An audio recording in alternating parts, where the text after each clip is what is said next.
Do you have a diffuser at home, or you really wish you had a diffuser and you're wondering, am I using this correctly? Well, hi, I'm Joanne from Soulful Sister Aromatherapy, and we're going to do a quick video today on the best way to use your diffuser so you're getting the most out of it, and particularly the most out of your essential oils that you're putting in there. Because remember, essential oils are powerful drops. You don't need as much as you think, and they go a really long way.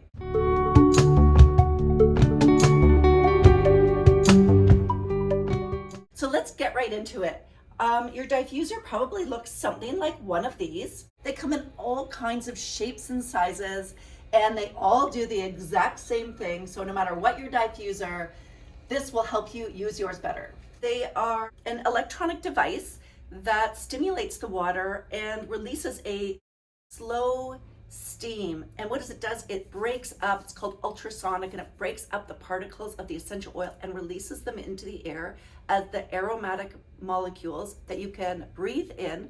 And when you breathe them in and they go into your olfactory nerves and into your brain, the signals are sent so you can breathe them in and your body gets the most from them.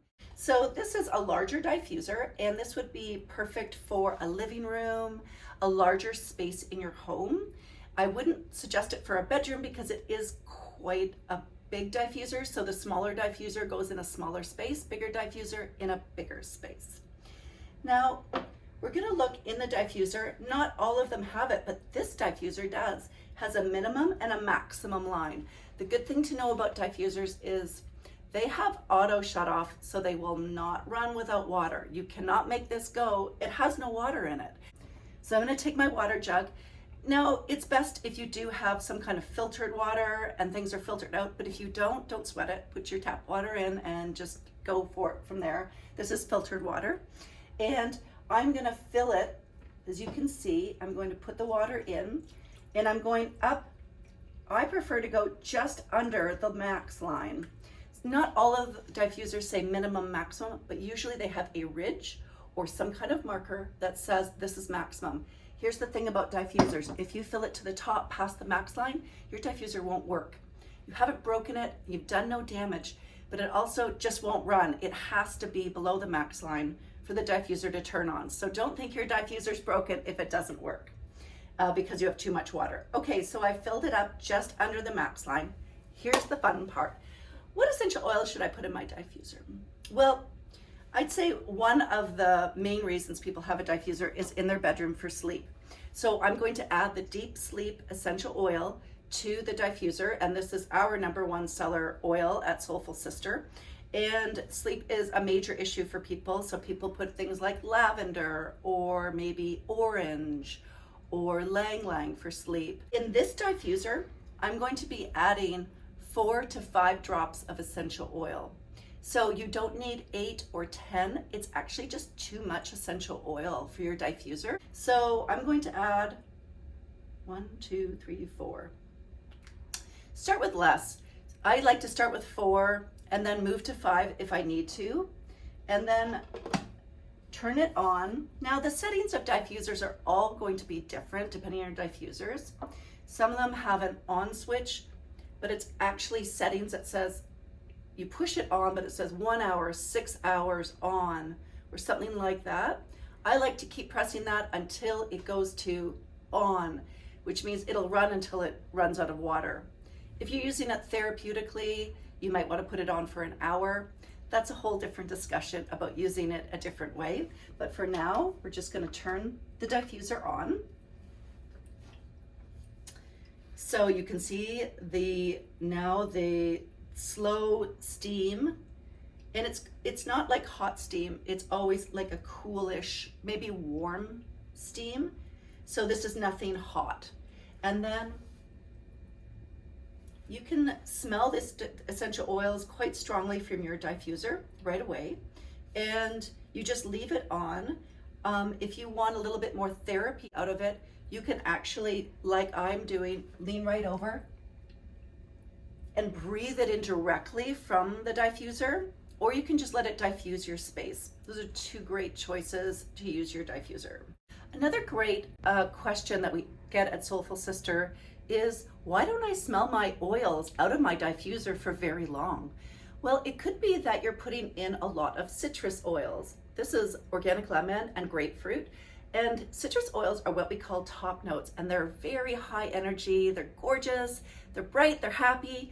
But if you put them alone, I mean like by themselves, citrus oils in a diffuser, you're gonna smell it quite strongly for like 15, maybe 20 minutes, and then nothing at all. The answer is there's nothing wrong with your essential oils. It's the fact that these are top notes. They're high energy, they release their aromatics, and then that's it. So if I were to put lemon in my diffuser, and I put grapefruit in my diffuser, because I want some happy, upbeat energy, I'm gonna clean my house, and I wanna get my kids out of bed, and I want like it to be like high, happy energy, I'm gonna turn that on. And I'm gonna smell this quite strongly. Beautiful, gorgeous citrus for about 20 minutes. So if you want your citrus oils to last longer, you need to combine them with an anchoring base note, like cedarwood, like lang lang, like a heavier essential oil. That allows everything to last longer, the aromatics to last longer in your diffuser. This is why we sell blends and we use blends in our diffusers. Blends of essential oils, like the Deep Sleep I showed you, is a blend of top, middle, and base notes. This allows those heavier aromatics to hold down those top notes so they don't fly away so fast, and they last longer in your diffuser. So don't worry about enjoying your citrus oils, just know they're not gonna last as long in your diffuser. What will last the longest aromatically are the heaviest notes. Think spice oils, think trees, think patchouli and sappy resinous oils. They last the longest in your diffuser. And so if you are interested in blending or giving your oil some longevity, think about adding those to your diffuser. Another way to use your diffuser is to make your own blends, maybe for something therapeutic in your diffuser. So here's a classic blend, lavender and peppermint. These two are so beautiful together. It doesn't matter what combination you use them in, more peppermint, less lavender, more lavender, less peppermint. It's so beautiful, and it's a real crowd pleaser. So we would put these two in. Now, you could just fill your diffuser with water and add your essential oils, but to make it more impactful and more therapeutic, we're gonna add our essential oils first to the diffuser and then add the water. Why are we doing this? Because these are two singular notes. This is just lavender, this is just peppermint. And if we add them separately to the water, they will float separately on the top. And if we add them together first, they will combine first and become a unit. They will combine together and become a synergistic blend. That means they are now one. They're molecules of all like snuggled together, and now they love each other even more than they did before, and they become even more powerful. I always say essential oils have their powers, combine them to make superpowers. Okay, so I'm going to add 3 drops of lavender, 1, 2, 3. And I've added them in a very particular spot in my diffuser so I can add the peppermint to that same spot. I'm gonna add 2 drops of peppermint. And now I'm just gonna give it a little swirl around so they combine together. And now I'm going to add my water to the diffuser.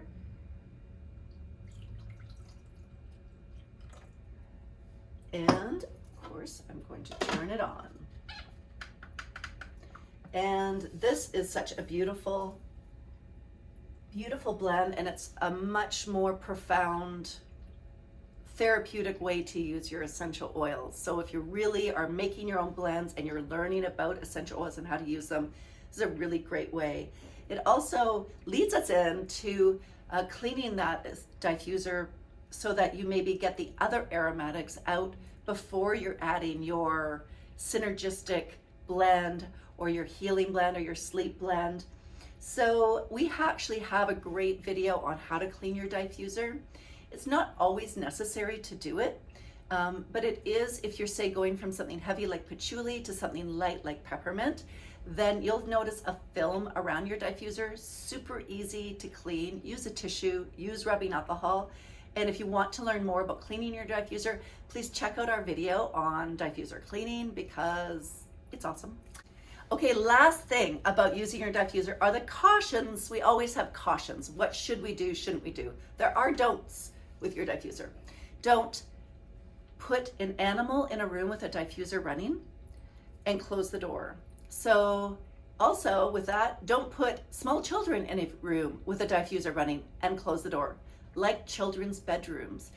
A child under 5 does not need a diffuser going all night. In fact, a child under 10 also doesn't need a diffuser going all night. For that, use the timer. If you want to put a child like 5 to 10 even in a bedroom with a diffuser going, use the 1 hour or 3 hour timer on it if you have it. Or if you don't have it, fill it halfway up with water or a quarter way up with water, because diffusers automatically turn off when they run out of water. You don't have to go in and check on it, it just does. And so children are sensitive to too much essential oil. Also, if you're using it in a child's bedroom, instead of the 5 drops I showed you, use 1 to 2 drops. And that way you're also reducing the amount of essential oils they're inhaling. Remember, they're little small people and they have small, very sensitive bodies, and they're not fully formed adults, and they can only handle so much essential oil being inhaled. So the same with animals. There's a lot of questions about what essential oil, should I use my diffuser with animals? Of course, if you have anything besides a dog and cat, you should do your research. But dogs and cats, you shouldn't also leave them in a room with a diffuser running. If you live in a large house and you have a diffuser in the living room, there's literally no problem with your essential oils. There are a few essential oils you're not going to put in there, like tea tree, like oregano oil, which are not very common essential oils to have in your diffuser anyways. For cats, citruses can be quite sensitive to them if they inhale a lot of it. So again, don't use a lot of citrus oil if you live, say, in a studio apartment and you have cats. So you want to use, like children, animals and children, use less essential oil. Don't turn your diffuser on all day. Put it on intermittent. So it comes on maybe for an hour, goes off for an hour, and get a lot of airflow in there so you get to enjoy your essential oils and your animals are very happy and healthy. And if you have a larger space and you have your essential oils running, or your animals in the room and the door's open and they can leave, they will. They'll just get up and leave the room if they feel the need. It's only when they're trapped in there. So it's a mixture of don't use too much oil, don't lock them in, and a little common sense along the way. And you and your furry little friends will be just fine. Please like and subscribe to our channel. It helps us so much and we very much appreciate it.